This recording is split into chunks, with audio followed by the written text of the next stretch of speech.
Breaking news చూస్తున్నాం. రోజుల తరబడి చేస్తున్న కోనపాపపేట మత్స్యకారుల ఆందోళనలకు అధికారులు తొలిసారి స్పందించారు.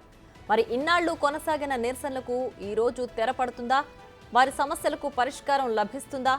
అధికారులు వారి డిమాండ్లకు అంగీకరిస్తారా లేదా నిరసనలు మరింత తీవ్రతరం చేస్తారా? చర్చలకు రావాలని ఆందోళనకారులను అధికారులు ఆహ్వానించడంతో ఏం జరగనుందనేది సర్వత్రా ఉత్కంఠ నెలకొంది. దానికి తట్టుకోలేక ఈ 2 నెలలు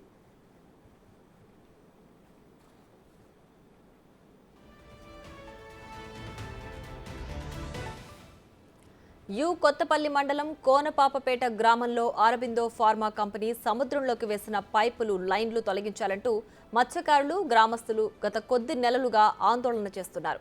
గత 4 రోజులుగా మత్స్యకారులు ఆందోళన ఉద్రిక్తం చేయడంతో సోమవారం కాకినాడ కలెక్టర్ కార్యాలయానికి చర్చలకు రావాలని పిలుపొచ్చింది.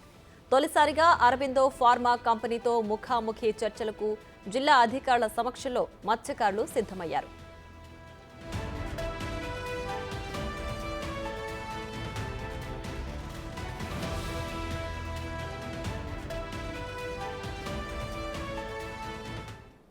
రైట్, ఇదే అంశానికి సంబంధించి మరింత సమాచారం మా ప్రతినిధి రాజేష్ లైవ్ లో అందించడానికి సిద్ధంగా ఉన్నారు.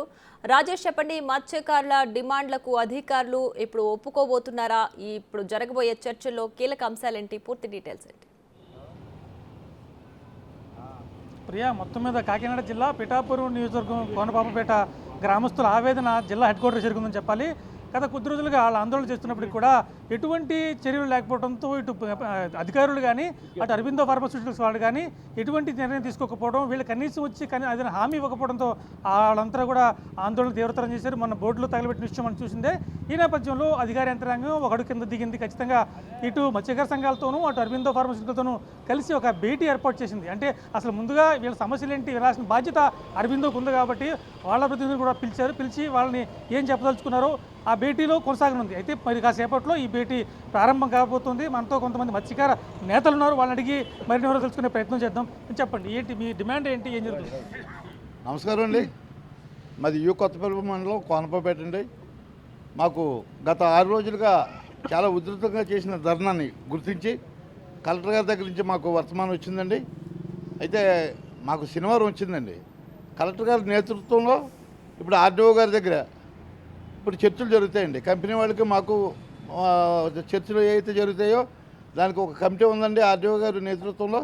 ఆ కమిటీ కూర్చొని మేము చేసిన డిమాండ్లని అది సరి చేసుకొని, మేము డిమాండ్ ఒకటే డిమాండ్ అండి, మాకు పైప్ లైన్ తీయాలి, మా జీవనోపాధి పాడు చేయకుండా ఉండాలి. అదే మేము ప్రధానమైన కోరిక. లేదు కాంపన్సేషన్ విషయానికి వెళ్ళి లేకుంటే మా జీవితాంతం ఎలా బతకాలో అది ఆలోచన చేసుకొని మేము అన్ని విధాలు కూడా అడుగుతామండి. గతంలో ఒకసారి పైప్ లైన్ వల్ల వచ్చిన ఇబ్బంది ఏంటి మీకు ప్రధానంగా? వాళ్ళు ఏం చెప్తున్నారంటే సుమారుగా 5 కిలోమీటర్లు మేర తీసుకెళ్ళడం, అక్కడి నుంచి వాటర్ మొత్తం ఫిల్ చేసుకుంటాం, వెనక్కి విడిచిపెట్టట్లేదు అన్నారు.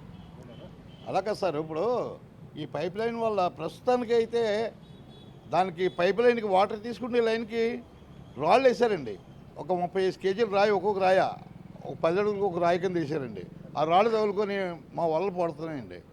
అలాగా ఒక 9 వల్ల డిజైన్ తీసుకొచ్చి చూపించామండి. పోయినాయి సెల్ ఫోన్లు తీసుకొచ్చి చూపించామండి. సార్కి కలెక్టర్ గారికి కూడా చూపించామండి. మరి వాటర్ వదిలేది కూడా ఉందండి. ప్లాంట్కి వాడుకున్న తర్వాత అందులో ఉన్నటువంటి కెమికల్ వాటర్ వెళ్ళి కలుషితమైన వాటర్ అంతా కూడా సముద్రంలోకి వదిలేసేసి మత్స్య సంపద పోతుందండి. బ్యాన్ పీరియడ్లో గవర్నమెంట్ ఆదేశాల ప్రకారంగా మేము 2 నెలలు వేటకి వెళ్ళకూడదని చెప్పేసి ఆంక్షలు విధించింది. 2 నెలలు ఎందుకు వేటకి వెళ్ళకూడదండి? మా వల్ల రాబడికే గుడ్డు నలిగిపోద్దని చెప్పేసి ఆంక్షలు విధించింది. అంటే ఫ్యాక్ట్ అది స్పెషల్ ఎకనామిక్ జోన్ సెజ్ అనే పరిమితిలో ఉంది. ప్రభుత్వం అన్ని రకాల అనుమతులు ఇచ్చింది. ఏదైనా ఒక ఫ్యాక్టరీ నిర్మాణం జరగాలంటే ప్రజాభిప్రాయ సేకరణ జరగాలి.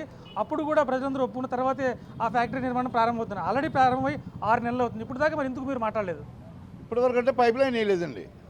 సెజ్ ఎక్కడైతే సెజ్లో భూములు కొనుక్కున్నారో అక్కడ ఎక్కడైతే అనుమతులు ఉన్నాయో అక్కడ వరకే పరిమితం అండి. దానికి 3 కిలోమీటర్ల దూరంలో సముద్రం ఉందండి. ఈ 3 కిలోమీటర్ల దూరం సముద్రం తీసుకొచ్చి అందులో ఇంకో 3 కిలోమీటర్ల లోతులో సముద్రంలోకి ఈ పైప్ లైన్ నడిపిస్తున్నారండి. అది ప్రమాదం అండి.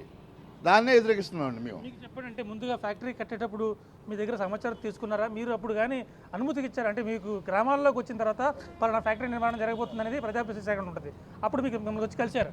మమ్మల్ని ఎవరిని అసలు కలవలేదండి, ప్రజాప్రతినిధి శాఖ కూడా పెట్టలేదు.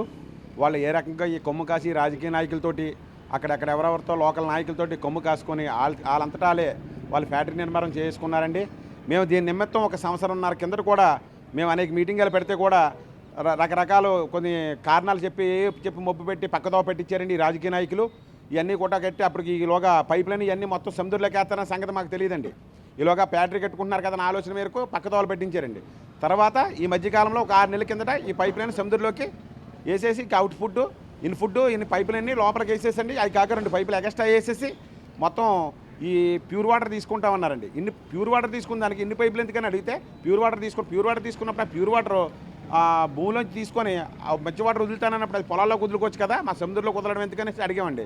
అడిగితే దానికి సమాధానం చెప్పట్లేదండి. వీళ్ళు ప్యూర్ వాటర్ తీసుకొని ఆ కాలుష్యం అంతా సముద్రంలో కుదలడానికి సిద్ధంగా ఉన్నారండి. కంపల్సరీగా ఇప్పటికే మత్స్య సంపద నష్టపోయి ఉన్నామండి. ఆ కాలుష్యం ఆ లోపల కుదరలో ఈ చెడంతా లోపల కుదిరితే చుట్టుపక్కల 100 కిలోమీటర్ల మేరకు. పైప్ లైన్ పూర్తయ్యే వరకు ఎందుకు వెయిట్ చేశారు? మీకు పడవలకి వలలు తెగిపోవటం లేకపోతే పడవలు పాడవటం డ్యామేజ్ అయ్యే వరకు ఎందుకు వెయిట్ చేశారు? ముందుగానే దాన్ని అడ్డుకోవాల్సింది కదా. అడ్డుకోవాల్సిందంటే ఈ పైప్ లైన్ సముద్రంలోకి వేస్తామని చెప్పి ఆలోచన విధానంగా ఎవరు చెప్పలేదండి. మాకు కూడా తెలియదు, పబ్లిక్ విషయం కూడా అందరికీ జనంలో పెట్టి కూడా మాకు ఈ ఫ్యాక్టరీ ఈ విధంగా కడతాం మీకు పైప్ లైన్లు సముద్రంలోకి వేస్తామని ఎవరు మాకు చెప్పలేదండి, మమ్మల్ని కూడా చర్చించలేదండి. అసలు వాళ్ళంతరాలే రాజకీయాలకు ఉపయోగించుకుని వాళ్ళంతరాలు చేసుకున్నారండి. ఈ మధ్యకాలంలో మా వలలు పోవడం ఏంటి ఇవన్నీ మొత్తం ఆ పైపుకి తేలుకొని ఇంచుమించి ఈ నెల కాలంలో ₹1 కోటి నష్టం జరిగిందండి. వలలు పోయి ₹1 కోటి పైగా నష్టం జరిగిందండి.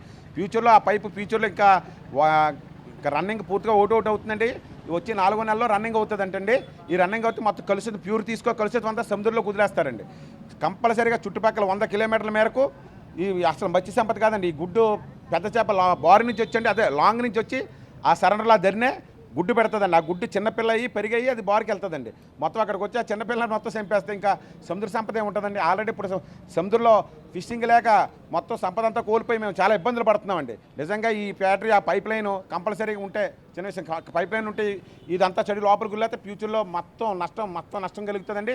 ఇది దయచేసి మీ మీడియా ద్వారాగా మాకు ఆ పైప్ లైన్ తీసేయాలని మేము కోరుకుంటున్నామండి. మీరు చెప్పండి, అంటే వాళ్ళు చెప్పేది ఏంటంటే ఇక్కడ నుంచి నీరు తీసుకుంటాం, దాన్ని విశాఖ జిల్లా నక్కపల్లి దగ్గర అవుట్ ఉంటుందని చెప్తున్నారు. అది ఎంతవరకు వాస్తవం అండి?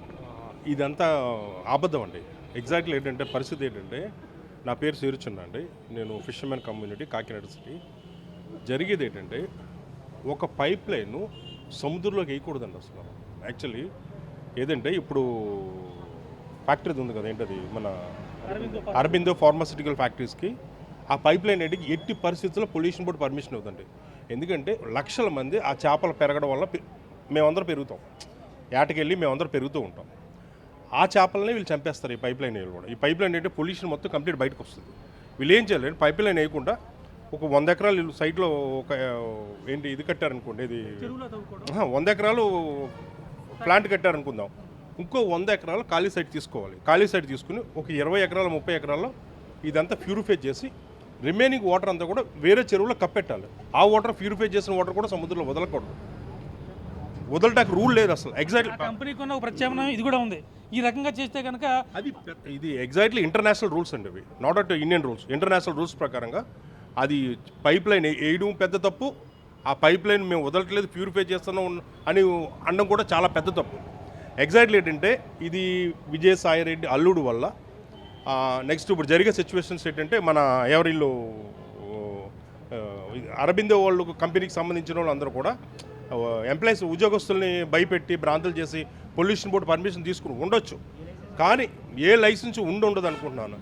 అది ఇప్పుడు పైప్ లైన్ తీస్తే కానీ ఓన్లీ పెరుమలపురం ఒకటే కోనపపేట ఒకటే పాడైపోతుంది. అక్కడి నుంచి 100 కిలోమీటర్ రేడియస్ వరకు కూడా చేపలు చచ్చిపోతాయండి మొత్తం అంతా కంప్లీట్. నెక్స్ట్ ఇంకోటి ఏంటంటే పరిస్థితి ఏంటంటే అండి, ఈ పైప్ లైన్ తీయకపోతే మేము ఇప్పుడు వరకు జరిగింది చిన్న ఉద్రిక్తత.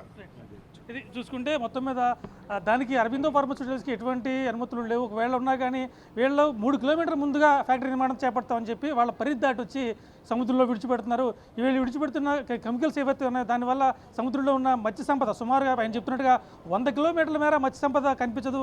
సో ఖచ్చితంగా దీన్ని అడ్డుకోవాల్సిందే. ఒకవేళ చేయాల్సి వస్తే కనుక ప్రత్యామ్నాయంగా ఇంకో 100 ఎకరాలు తీసుకుని దాంట్లో 30 ఎకరాల్లో ప్యూరిఫైడ్ చేసి అక్కడే విడిచిపెట్టేలా ప్రత్యామ్నాయం కూడా చెప్తున్నారు. సో ప్రభుత్వం ఈ విషయాలపై వీళ్ళ న్యాయమైన డిమాండ్లు పరిష్కరిస్తుందా లేదనే విషయం ఇంకా మరి కాసేపట్లో తేలుంది. లోపలికి వెళ్ళి వాళ్ళ డిమాండ్లు వాళ్ళ ప్రతిపాదనలు కూడా వింటారు. విన్న తర్వాత మళ్ళీ వచ్చి బయటకు వచ్చిన తర్వాత వీళ్ళ వాదన ఏంటో, వీళ్ళ డిమాండ్లు ఎంతవరకు పరిష్కారం అయ్యే దిశగా కొనసాగాయో తెలుసుకునే ప్రయత్నం చేద్దాం. Priya. Right Rajesh, thanks for the updates.